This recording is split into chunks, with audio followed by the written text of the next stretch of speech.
Welcome, everyone, and thank you for joining us. My name is Nick DeStefano. I'm president of the Boston chapter of UXPA.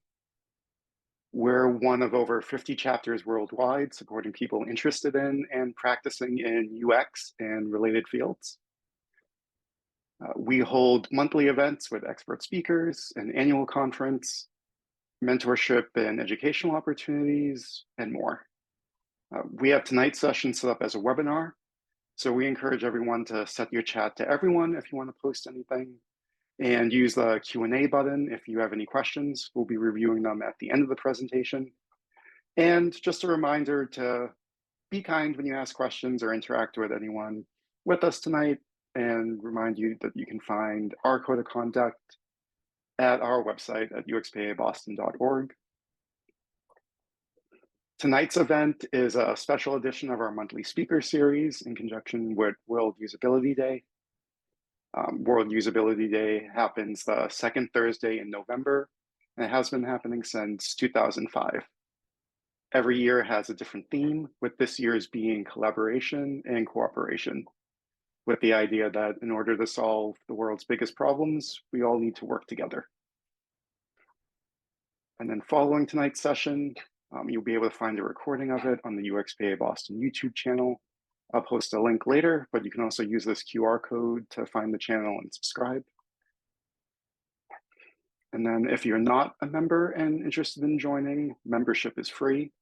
You can find more about UXPA Boston at our website. And again, we have a QR code here too if you're interested in joining.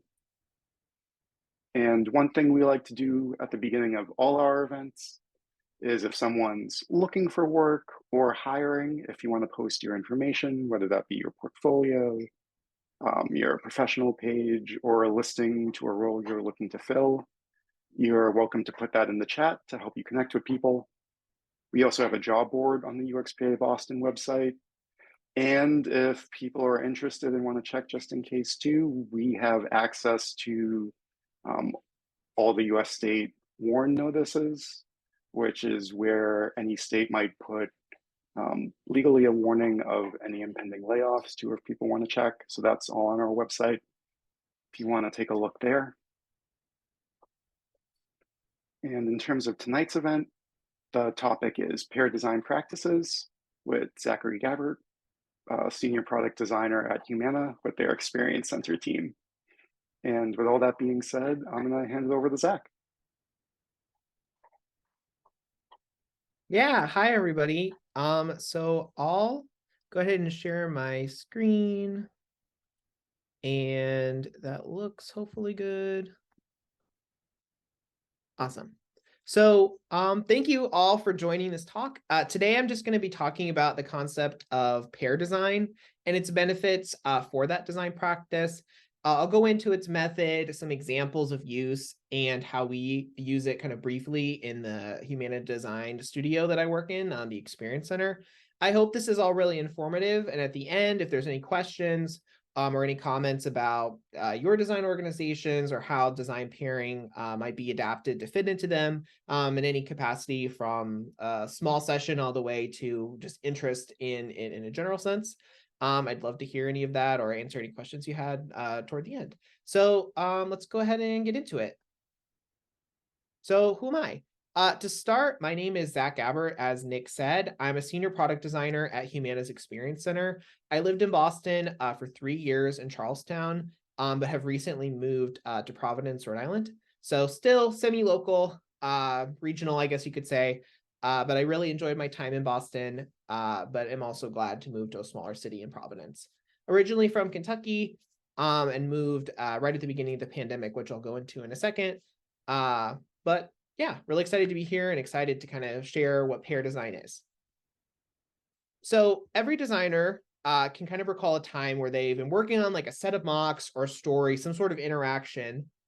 And after maybe some revisions, they feel like they've got this like sparkling gem that they're really excited and just hyped up to show and present to their stakeholders, their kind of grander leadership team, something like that. The design really is polished, and you really just feel like when you're going into the room, you're just going to rock this presentation.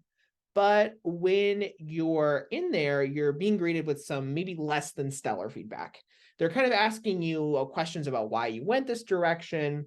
Maybe they're just confused about what they're even looking at, and they just aren't seeing the vision that, I mean, you thought they were going to see and you were successfully going to convey. So after that meeting, you're just sitting there wondering, like, what went wrong? And honestly, like, what the heck just happened? It's not that we aren't good designers. It's just that we're one person. And we can fall in love with a specific direction or interpret research in one way or another and have no one there to push back or encourage us to pivot in the face of new information. So pair design is really about two brains working together on the same problem, finding that path together, path forward together.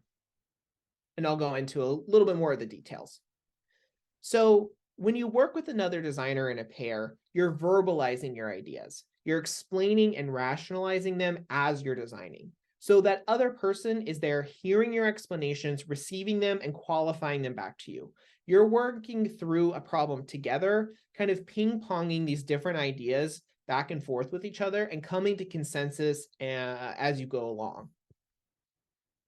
Because you have somebody else there, you're also both able to push the design forward, resulting in actually quicker and higher quality designs.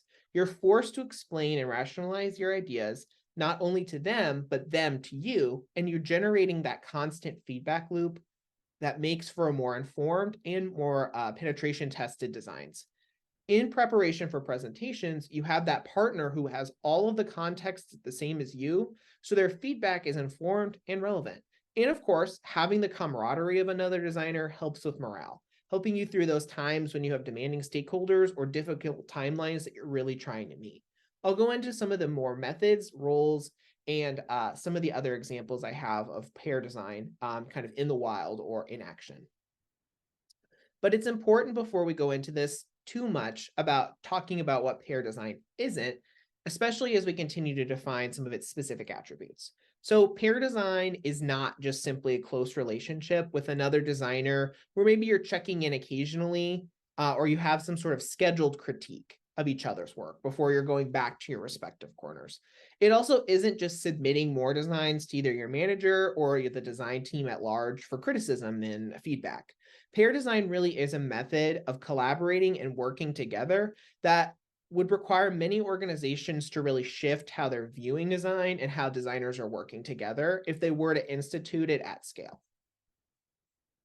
So pair design is more than just doing everything together, even though collaboration and togetherness is an element of its approach. There are specific roles in the method that are highlighted really to an order to maintain a flow that design in pairs and pair design is really striving to achieve.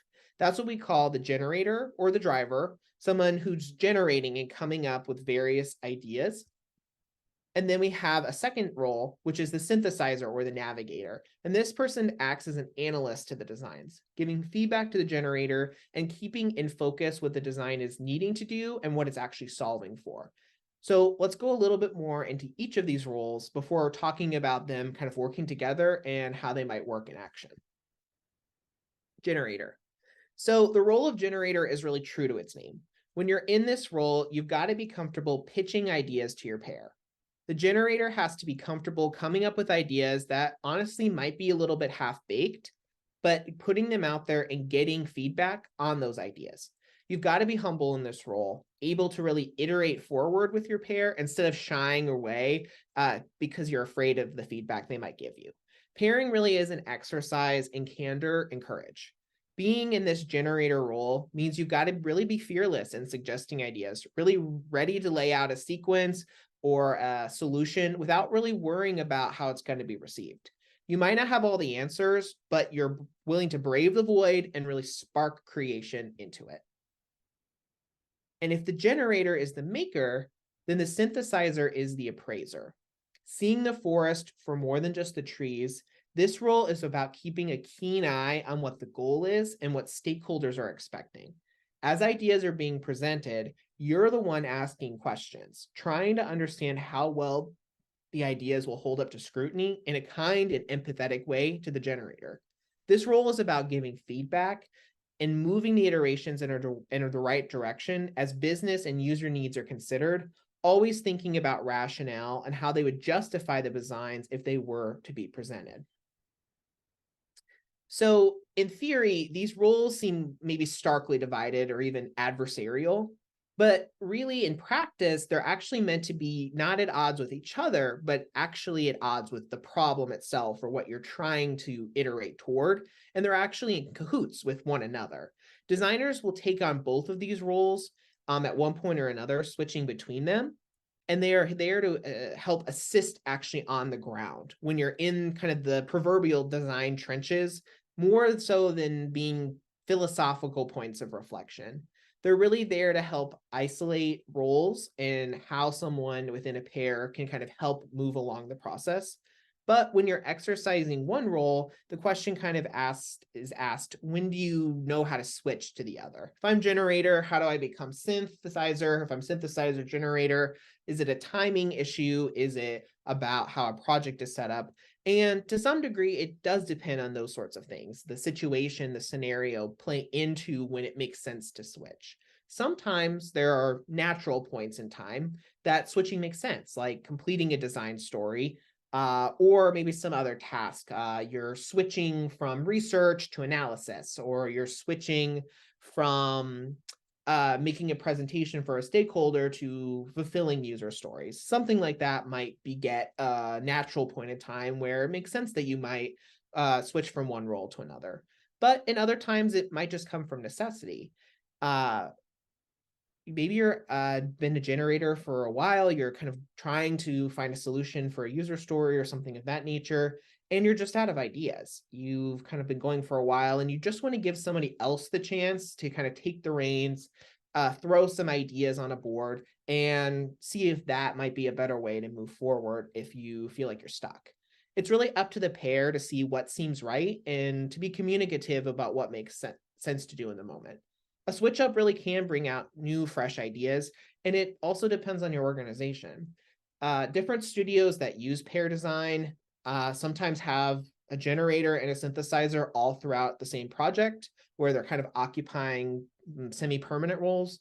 And in the Experience Center, we do that kind of natural switch up where you might start the day as a generator, end as a synthesizer, find yourself kind of going back and forth throughout the day, just depending on the activities that you have to do for whatever kind of session that you're in, etc. I do want to take a second just to talk about a potential pitfall in pairing. So when you're new to the pairing approach, and even if you've been doing it for a while, it is really easy to find yourself defaulting to a specific role. So pairing is really an exercise, and like all exercises, practice makes perfect. So I would just challenge anybody who is taking this on and wants to do it to really challenge yourself to break out of the role you might be most comfortable with, really push your pair to take on the role that you maybe even wish you were otherwise occupying.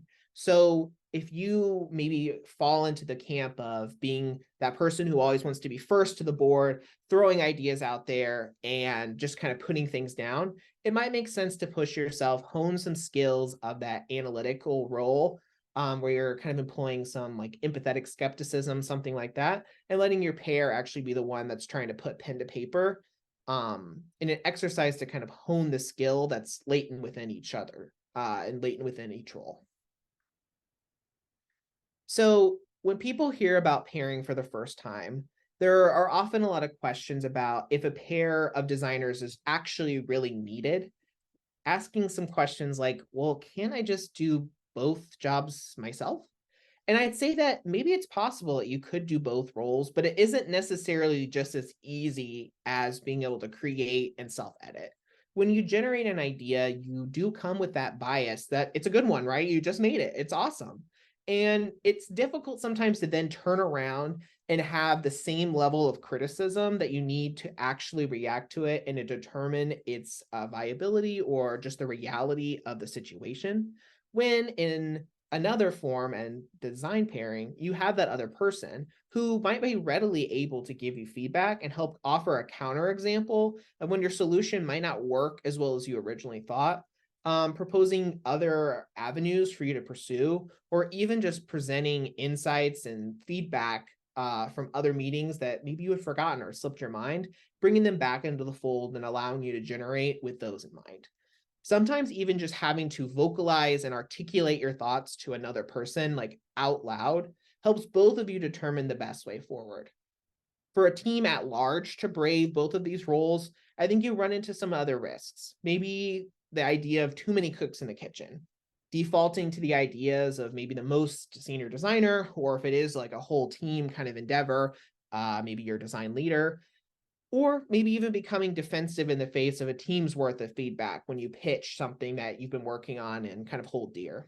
Not to say no team has ever been successful in this, because I'm sure there are examples out there, but pairing as a method creates a one-on-one environment of constant iteration throughout the entire process. It's not reactive, it's proactive.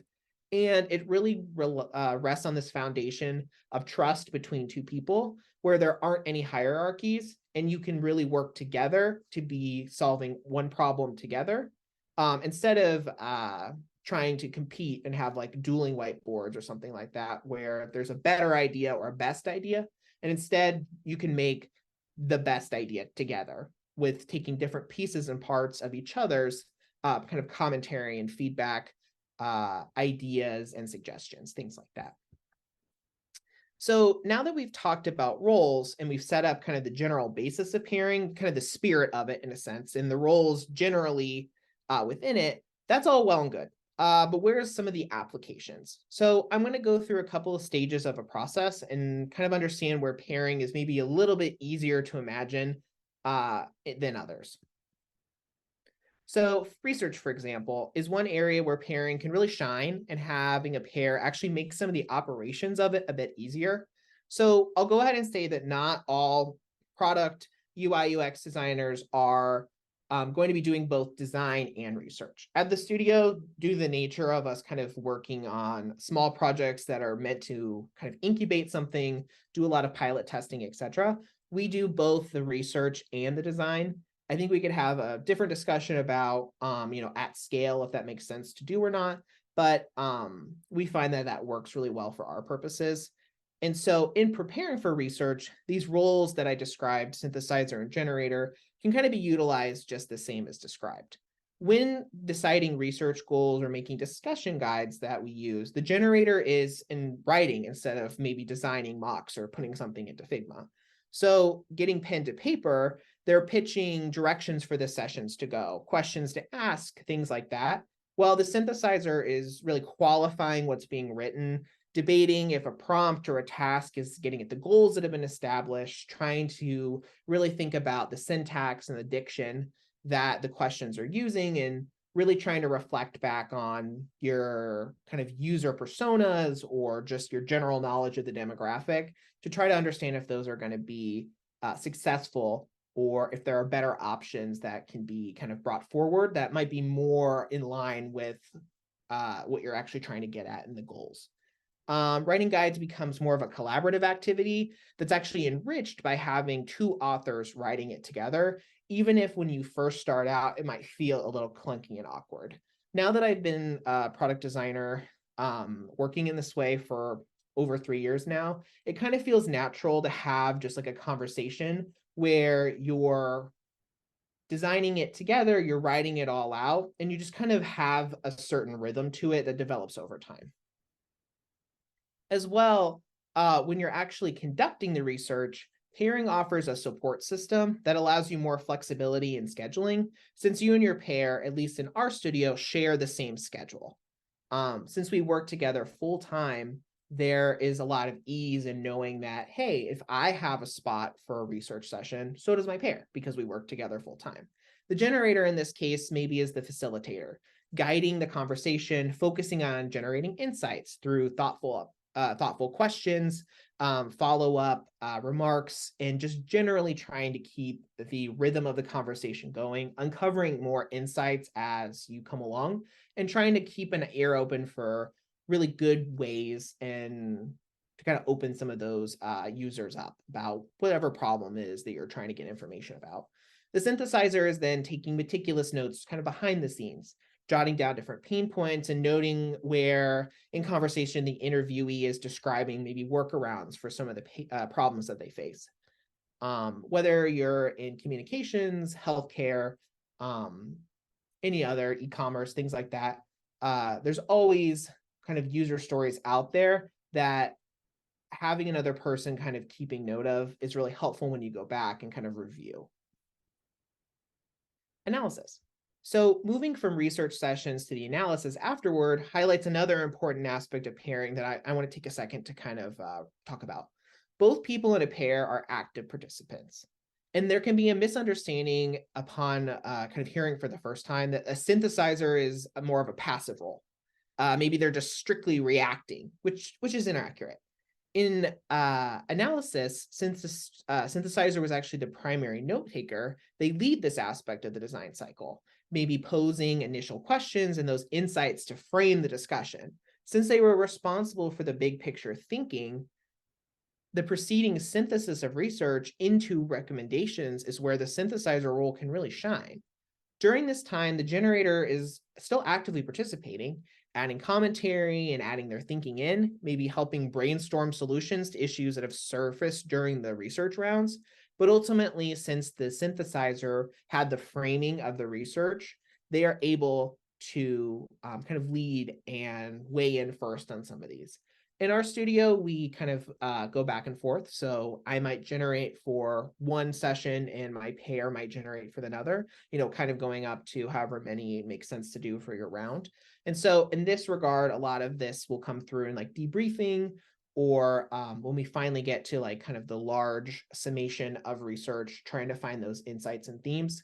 We'll kind of work it out to see like where some of that can kind of manifest and how together we can see different insights and themes that we saw throughout the research really working together since we were there for all of it together. User stories. So when we think of design, mocks and interactions, usability, things like that that are visual kind of tend to come to mind, at least when we talk about it in a lot of senses. So when I mentioned the roles a bit earlier, this activity is one that I feel most of that discussion is kind of based off of the actual creation of design mocks, the product itself. I wanted to give a little bit more of a narrative explanation of the practice and the rhythm that kind of comes with that. So at our practice, the generation and the synthesis manifests most when we're actually doing story work in terms of trading off, at least in terms of someone's ability to kind of look at what we're doing and say, oh, that's this role and that's that role.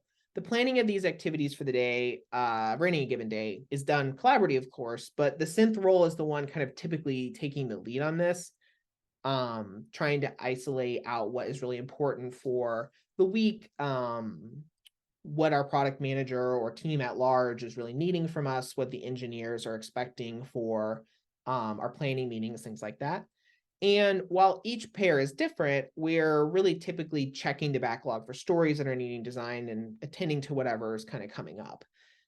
Each morning we'll review these items, like I'm sure most designers do in one sense or another. And for that first story, the synth is, for the first story in every story, the synth is setting that context. They're reading out the user story and the other requirements or other necessary details, background, etc. And they're talking through what we know, kind of giving a recap. And in our practice, this is usually kind of also involves a minute of like bringing together all the resources. So maybe trying to see what mocks are relevant for this and bringing those in, making sure that the insights that are relevant from the preceding weeks or preceding rounds research are collected and brought into Figma or wherever we're designing, and whatever components we might need are also making themselves ready and available. And then the generator is laying out those initial solutions, voicing that rationale and explaining what they're doing, giving voiceover as they're putting stuff into creation to fulfill that user story. The synth is, of course, then responding to those designs, talking through how they might align to the story, the patterns that exist elsewhere, kind of things like that. I'll say here that when I'm the generator, I always really appreciate that the synth is keeping me away from getting too bogged down in the details before the broader brushstrokes are established, kind of putting the cart before the horse in a way.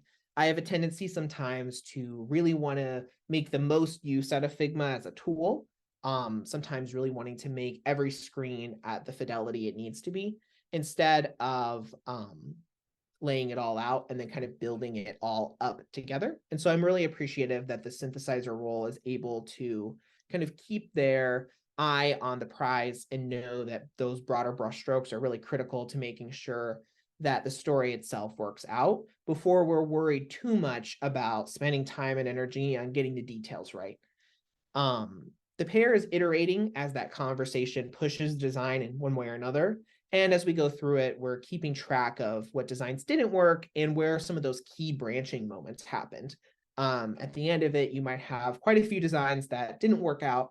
And then, of course, those golden moments where you finally have the interaction or the kind of sequence of designs that you really want to push forward for the user story or for further criticism or something like that. Cool. I also want to talk about a little bit of the aspect of mentorship and pairing. So when I started the Experience Center about 3 years ago and some change, I really was totally fresh. I graduated from college a year before that and was just looking for my first design job. So I was hired in March of 2020. And if anyone can put the dates together, it quickly was evident a lot was changing. That was really the beginning of what would later be the kind of COVID-19 pandemic. And our practice at that point, kind of before that, had been co-located. We had an office in Louisville, Kentucky, and we had an office in Boston, Massachusetts. People me coming into that practice, people were describing pairing to me as 2 monitors, 1 mouse. That was kind of the phrase. Since collaboration software wasn't where it was at that point, we were using Sketch. And so people were literally uploading their designs to a cloud or something like that.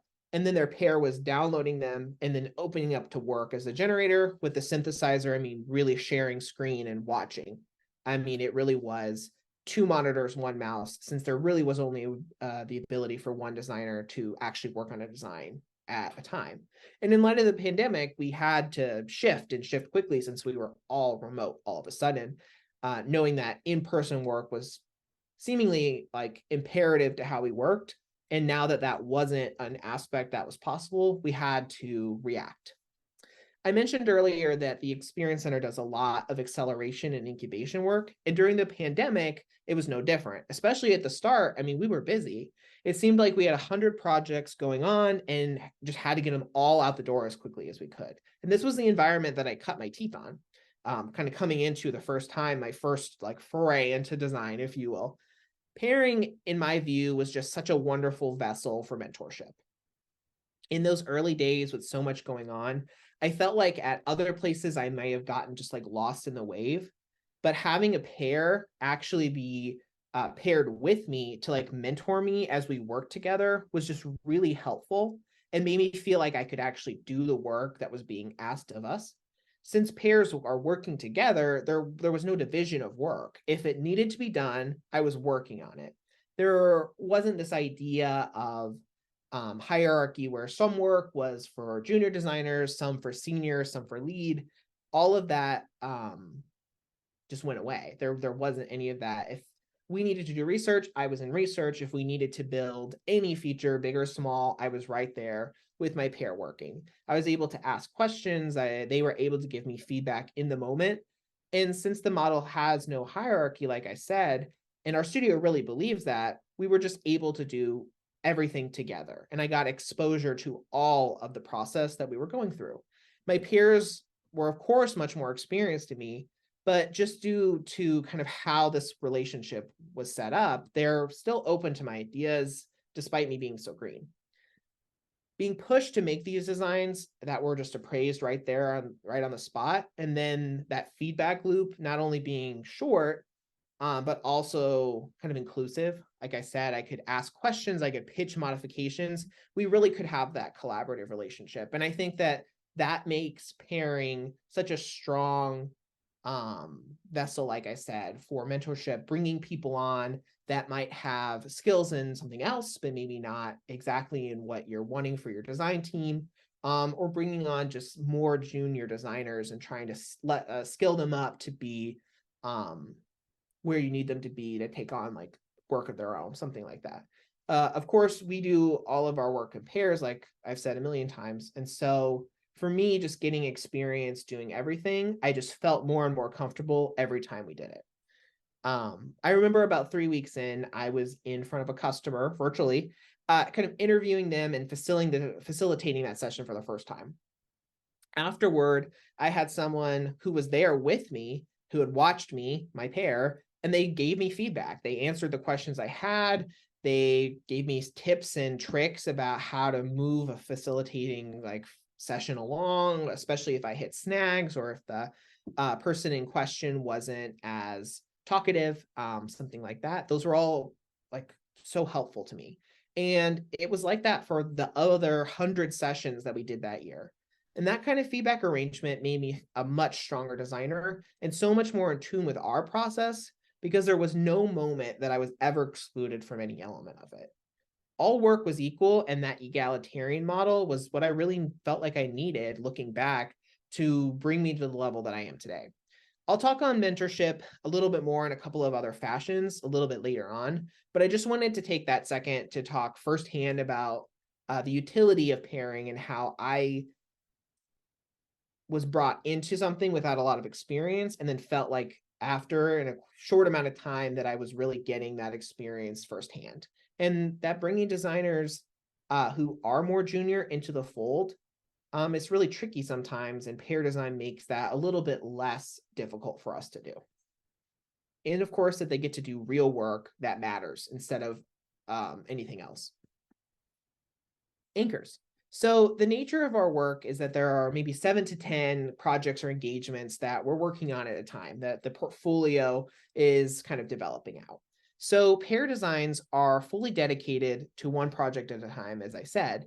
We don't work on 2 or 3 things, maybe like an agency model might be set up, or maybe other studios do. And these projects kind of go through phases and can last upwards of a year or more. So since every designer has a pair, we can see how moving from one project to another one works. Using a first in, first out system, the designer who has been on the project the longest is kind of known as the anchor. They're the one who has been on that project either maybe from the beginning or just for an extended amount of time, so they hold a lot of context. Over that time that the pair is together, which is typically at least several months, the anchor is preparing that their pair, that other designer, to take on that mantle and become the anchor for the project upon the leaving of the other person. And so when that time comes for the new designer to join the project, rotate on, they usually go through not only just a series of ramp up meetings where they're kind of coordinating with the pair to get information on the project, where it's been, where it's heading, other details like that. But the anchor is then able to defer to kind of the anchor elect to answer questions and only needs to really chime in as needed. So when that anchor elect becomes the now new anchor and that new designer is brought on full time to the project, the pair can then kind of repeat that cycle where the new anchor immerses the new designer in the details of the project and they continue working on it in that way. And they can be tapped on that old one if they need to, but ultimately the pair is able to move forward confidently because the anchor grounds the design against any disruptions or uncertain seas. You can see in this infographic kind of showing this out a little bit, that no point in time does the project go without an informed designer who has been working on the project for some chunk of time. There's not this one designer comes on and then another designer goes away and there's like a break point. That doesn't exist with this model. So having at least one constant reduces that shock of contextual change and the paralysis that might come with onboarding and then having to produce stories immediately. The rituals and the rhythm of the work might need a little bit of recouping, but ultimately can more or less continue uninterrupted. That anchor is able to take the lead for a while acclimating the new one into those rhythms and rituals of the team. And this aspect is not exclusive to pairing. There's other ways that this could do, but the pairing makes it easier to accommodate since the pair design kind of unit is the default for any project. In the Experience Center, we also do pairing for engineers, product managers often pair. We've even had data scientists pair together. And so designers and engineers are the only ones who pair pretty much exclusively. But since this model is fairly ubiquitous and common to use, there's a lot of opportunity to make sure that that context is being kind of exchanged through different means. And we're able to keep the momentum of the project going without needing breaks for kind of a start and stop. So I talked about some of the benefits of pair design early on, but I also wanted to list a few more here. And I'll say that, unfortunately, adopting the pairing model doesn't make hiring inherently easier, but I do think that there are perspective shifts that can happen when you consider a qualified candidate. Because you have two skills or two sets of skills kind of coming together on a project, regardless of what they are, any new hires under a pairing model don't have to be that like ninja unicorn rock star that you see on all of these like job kind of descriptions in every aspect of design that your team might be doing. As a design leader or a hiring manager, you can see what skills the team needs in that moment. And as long as the candidate shows some aptitude for learning and growth in the other aspects, pairing them strategically in their first engagement will give them opportunity to grow just by nature of working with somebody who you've already identified as somebody who's really distinguished in that skill set. Maybe Jenny is an awesome person at research. Raj is perhaps really fantastic in interaction design, and maybe Tanya is just the go-to for strategic thinking. So whatever that person needs, there is another person on the team that you can pair them with, and they can grow into the skill set you need for them to be able to be kind of proficient on to properly be able to execute. And the team structure will naturally allow for that cross-pollination of skills and that experience to everybody, since pairs switch, and eventually everybody on the team will pair with everybody else. That generator role emphasizes putting solutions out there to be assessed, and this disposition encourages designs to be put on paper early, helping to forego any design paralysis that is sometimes happens when you're greeted with that open canvas. You don't have to do it alone, so designs can be half-baked to start, like I had said. You're rationalizing your thoughts and views in each role, which makes designs stronger because you had to defend them from kind of their inception. Your designs kind of become a hybrid of yours and your pair's thoughts and effort from the start. So when you need to make pivots, they're less painful because you are making small pivots in your own thinking through its entire initial creation. That my design thinking that is sometimes prevalent in different studios is reduced or eliminated because no designs are ever truly yours from that first screen that you put down, because you're coming together with somebody else and moving along together. And I won't speak for every designer out there, but pairing has just made me much happier as a designer, especially now that we're all remote, at least on our team. Getting to pair with somebody every day and just have the social interaction that's sustained is just a nice way to keep from falling into any sort of funk and keep morale high on the team, since we have somebody there that we're always kind of interacting with, and we can just feel a lot more connected to kind of design and each other. And I don't want to become a lone designer where you go into a room and come out with a design, at least personally. I don't think there's anything wrong with that, but I'm really glad that I get to be on a design team that has kind of built-in interaction within it. And I get to talk and kind of really think out everything out loud without having to schedule like specific time to do so. And I, of course, just enjoy that two brains get to share their experiences, their backgrounds, and their expertise as we come to a conclusion together.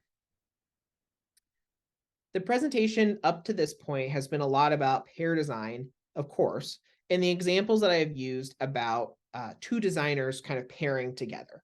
Pairing as a practice, though, is actually expansive. And so pairing is just a method, and just like all good methods, remixing it can actually result in some really awesome and novel arrangements that might work well for your team or might work well for a project that you're trying to do. So pairs don't actually even need to be on the same team, for example. There are many opportunities where it makes sense to pair with a designer for another team. Maybe this is because of a cross-functional feature that you're trying to develop. Maybe designers from another team just have expertise in a domain that you or the general team that you're on could just benefit from. And maybe it makes sense to pair on a project together. This, of course, requires coordination between teams, leadership, things like that. But cross-team collaboration is really common in the Experience Center, depending on the engagements and what we're trying to take on. In the same vein, the other designer might be from a different organization entirely. Companies like VMware, which is a consulting agency, are doing this exact thing in Texas. They're pairing with designers from the Army to develop software solutions for the military.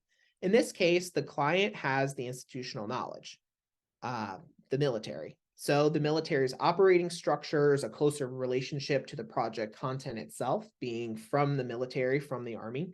And the VMware designer has the expertise of spinning up projects from a large variety of consulting work, able to rely on past experiences with a lot of different types of teams and a lot of different types of solutions, kind of trying to source a lot of information to put toward this new work.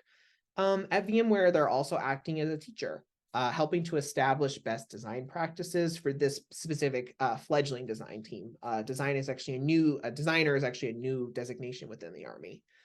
Pairing allows for in-the-moment pivots, like I had said, and two important experience pools are being united in this to navigate a very complex reporting structure.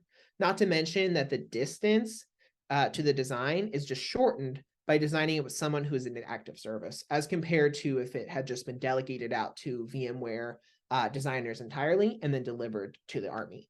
You have now somebody who is embedded in the actual experiences of what being in the military is like, helping to develop something with somebody who has maybe a more organizational experience, or like I said, can just source a lot of different departments, a lot of different industries, and kind of put forward some best practices that they've seen be successful. Pairs can even work when the pair is cross-discipline. If you're designing something for a dev environment, maybe a VS Code extension or something in the terminal, anything that really just needs a deep knowledge on the subject, it might actually make sense to bring an expert in on that domain for that person to be your pair. There are just so many fields that I think would be really interesting to try pairing with.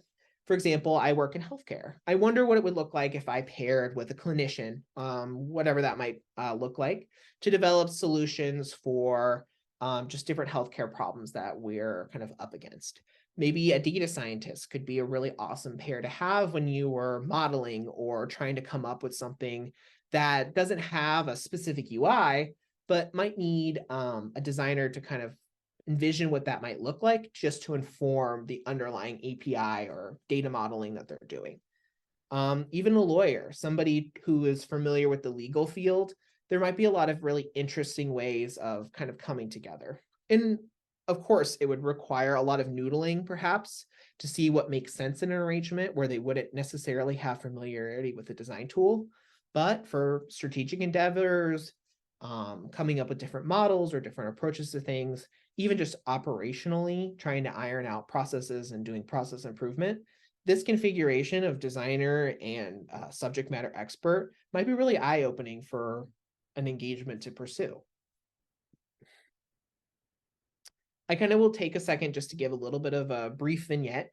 At a conference that I attended in 2022, there was a panel hosted by a woman who had started an organization for promotores. Promotores is a Spanish word that describes somebody who can be thought of as a community connector.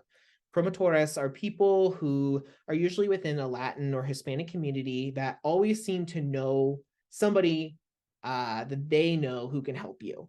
So you need a roofer. She gave this example of her mom, who always knew somebody that she could help and could get you the answers you needed. So you needed a roofer. They'd give you your uncle's best friend a call tomorrow to get you a quote.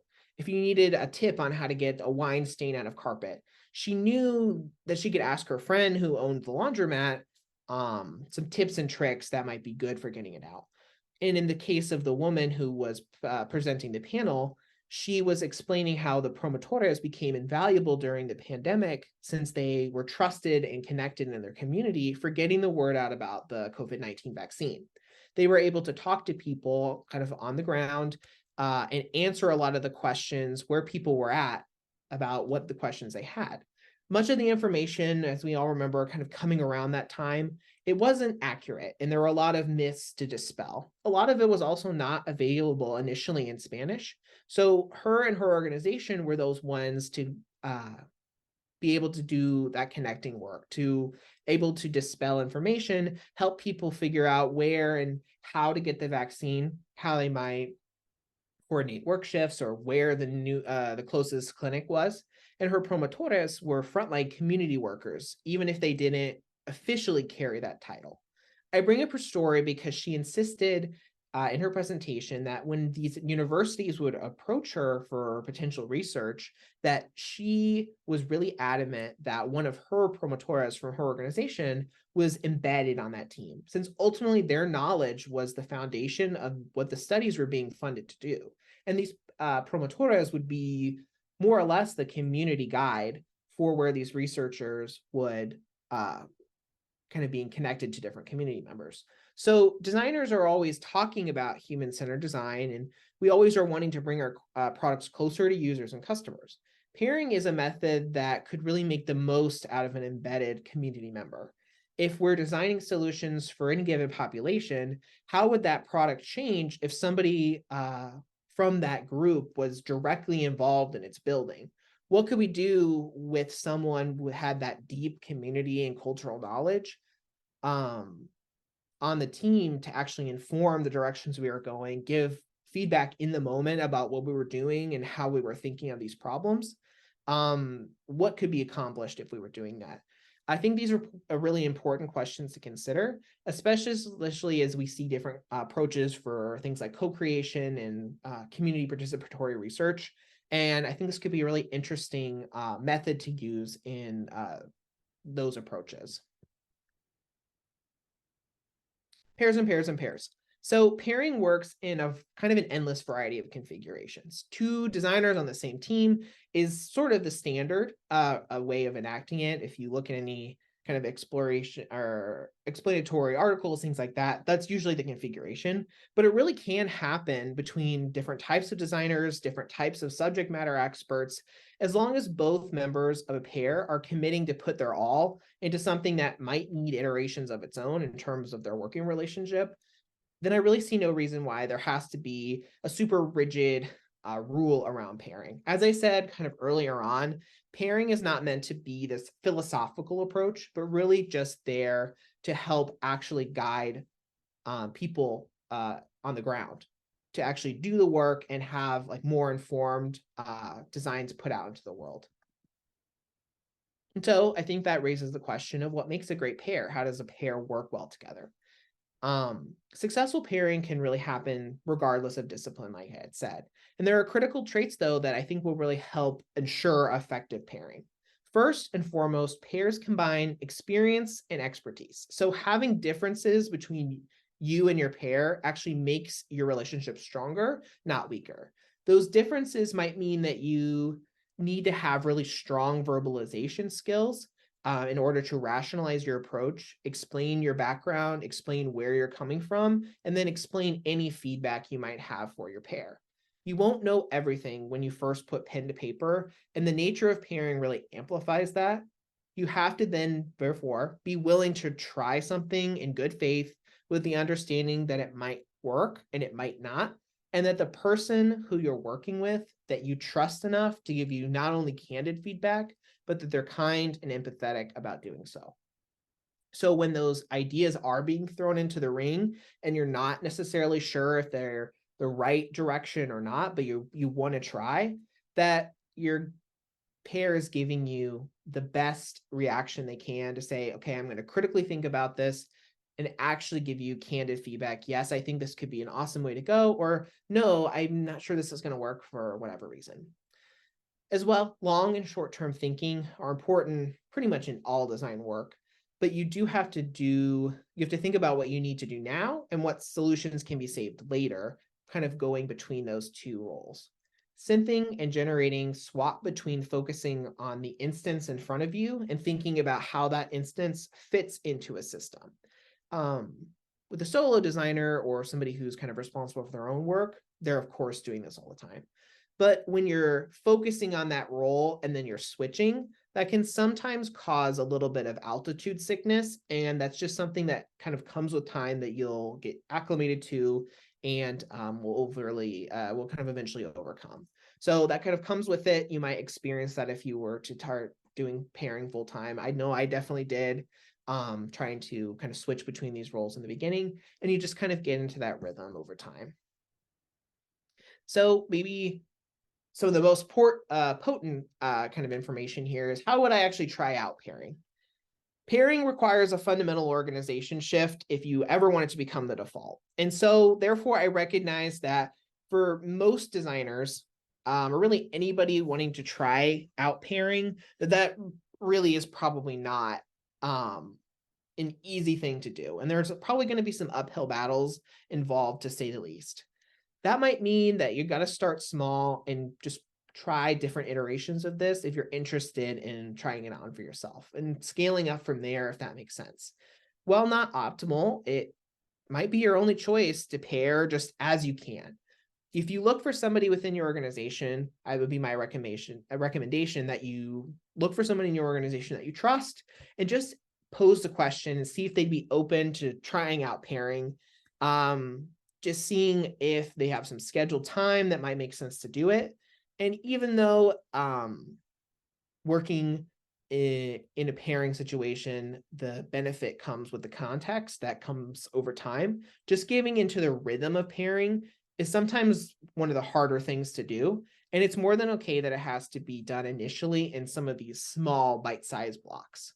If you're a design leader, maybe starting small could just be asking two designers who you think fit the roles of generator or synthesizer well, or you think might just work really well together, have complementary skill sets, that they give pairing a shot for an upcoming project, whether full-time, half-time, some sort of percentage of time, because pairing doesn't have to be all or nothing, especially in the beginning.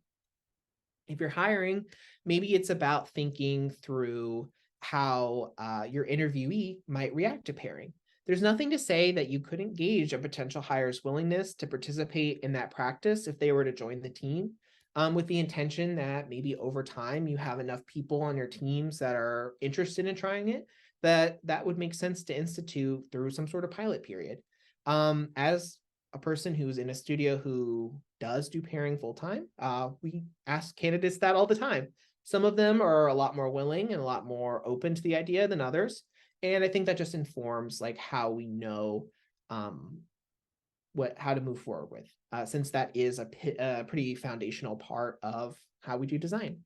And if your organization is just not really set up in a way where pairing really seems like a possibility at all, I encourage you to look to the community. There are so many design organizations out there, just like this one, that are bound to have designers who are willing to try out something new. It's not a foolproof method, but when you're out there looking for people to try something new, eventually you'll find somebody who is willing to give it a shot. And of course, if all else fails, there's always the option to try each role for yourself. It might feel really unnatural at first, and of course, there are going to be limitations to it, but just putting yourself in the mindset of the generator role, throwing out some solutions without trying to be overly critical about what they are, and then stopping maybe on a time limit or something like that, and then trying to very actively shift into that role of synthesizer might be a really good way just to work out some of those initial kind of fears you might have around if it'll work or not.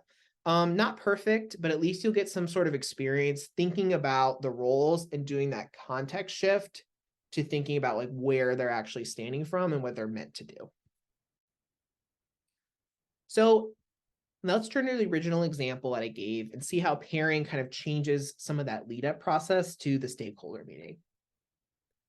So applying design pairing, the newest feature is now designed in the open rather than isolation. So revisions and changes are happening in the moment. What were design notes become conversations.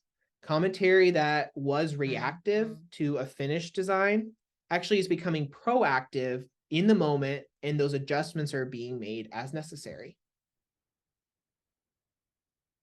The synthesizer is reintroducing insights and stakeholder feedback as the generator is pivoting and producing more ideas. Rationalization is voiced, priorities are focused on, the designs are interrogated and interrogated again, adjusted, moved, pivoted. You're getting the whole lot because you're talking through the aspects of it, trying to move forward to find that solution together. When the designs are presented to the stakeholders, they've already gone through a lot of rounds of feedback between each other. And ideally, the stakeholders are pleased with the directions. But, as we know, more times than not, stakeholders sometimes don't give us the feedback that we're wanting. But using design pairing doesn't mean that we never get pushback from the stakeholders. But what it does mean is that we've already had to rationalize our approach in the actual formation of the design. So we're more equipped to answer their questions and justify why we went in particular directions because we've already had to justify it to each other. We talked it out and we've talked it over. When we leave that meeting, we can then debrief together and ideate on what needs to happen next. That might either be further research, maybe there are changes that need to be made, but the pair itself can move forward together in confidence because we've kind of had this whole journey together and the context is already there. We can now think to the future, understanding that stakeholder meetings are ones that we can't always plan for, but at least pair design adds that extra layer of resilience and kind of helps us uncover like the reasons why we wanted to do something in the first place. And that's pair design in a nutshell. Ooh. So I did want to open up for any questions or anything like that. If there are those in there, but yeah, that's kind of design that we do at the Experience Center. And I'm really thankful that you all kind of stuck around for my explanation. And I really hope and encourage you all to use pairing at least once just to see what you can do with it. Yeah, thanks for this. And just as a reminder too, if people have questions, you can use the Q&A button to submit them. But one thing that came to mind, you mentioned, using Figma as a way to help with this. But in the context of, say, remote and distributed work, what else has worked well for navigating this sort of like paired framework? In terms of the tooling, things like that. Or even beyond the tooling to just general ways of working with people. Well, I think that it's really helped for us to do some like preliminary getting to know you, especially when we have new designers kind of enter the team and you're the first pair that they have. You want to do a lot to make sure that they you start the relationship on a good foot, knowing that kind of integral to this approach is this idea of trust, safety, vulnerability to some degree to just throw something out there. And so I think we found a lot of success in just having kind of candid conversations with each other about where our experiences have been, how this is going to kind of roll out, and having a lot of patience that, hey, we're not going to get it right on the first time, especially if pair design is something new to them. As a team, to kind of foster some of that, we do like personal user manuals, which are just talking about communication differences, things like that. I always like with my pair to have questions about how feedback should be received if we want to have individual times to do that. I've been with pairs where we set aside like an hour or half an hour on like a Friday afternoon, and we kind of just give each other notes and reflections on the week to make sure that we're kind of moving forward in directions that we want to, and that the relationship is where it is. It's a little bit of relationship management, I could say, knowing that the person that you're working with, since you're working with them 40 hours a week, maintaining that relationship is really important. I think it also goes back to hiring practices, like I had kind of briefly mentioned.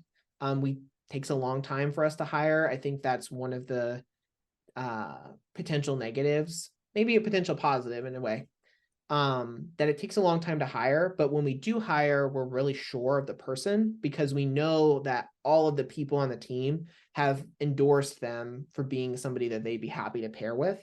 And if 6 or 8 people are excited to have a new person to pair with, that must mean that their personality is collaborative. They must have a skill set that we find really interesting. And generally, those interviews have gone in a fashion that just begets somebody who is really interested in growth, has a lot of learning that they want to kind of push on, and is interested in trying new approaches. And how would you relate the idea of pair design to that of co-creation? Well, I think pair design lives under the umbrella of co-creation. So a lot of co-creation approaches have a little bit of a snapshot in time moment where maybe you're doing a series of facilitated workshops, either with the user base that you're working with or with stakeholders, something like that. But ultimately, it kind of has a beginning and an end versus pair design requires like a really prolonged synchronization. It isn't with stakeholders, it's with another person that you're having that one-on-one relationship with. And so I think it's just a matter of scale and time. Um, Pair design is inherently co-creative due to the nature of how it works. But it's not for everybody, and it's not the only thing we use, since we also use co-creative methods in other capacities, whether we're doing team workshops, whether we're trying to work with users to do something. I know that they've gone to do in-person research and had people kind of do workshops that way. So I think all of these things can kind of be used in tandem with each other. And what kind of company, whether that be size or industry, would you say more likely to have the capacity to use a pair design framework?